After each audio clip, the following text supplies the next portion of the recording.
घाचार घाचार। जय श्री महाकाल दोस्तों, अभी हम लोग गए हैं फ्री की दावत खाने।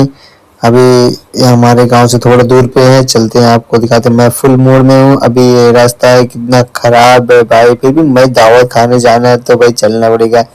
अभी सब प्लान में है कितना खाना है भाई, कितने रसगुल्ले गिनने हैं भाई, रसगुल्ले की सब टूट पड़ी भाई। भीड़ देखो कितनी जम गई। अरे यहाँ तो सभी लोग भी हैं, जमा जमा के आए हम ही लोग भाई पुराने पहने।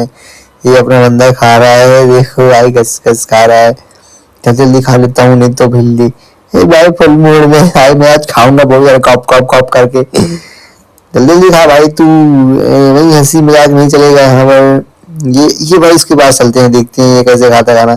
देखो इसके मुंह में भाई जगह नहीं है फिर भी खा रहा है, देखो भाई मत खिलाओ मुझे यार, मैं भी नहीं खाऊंगा।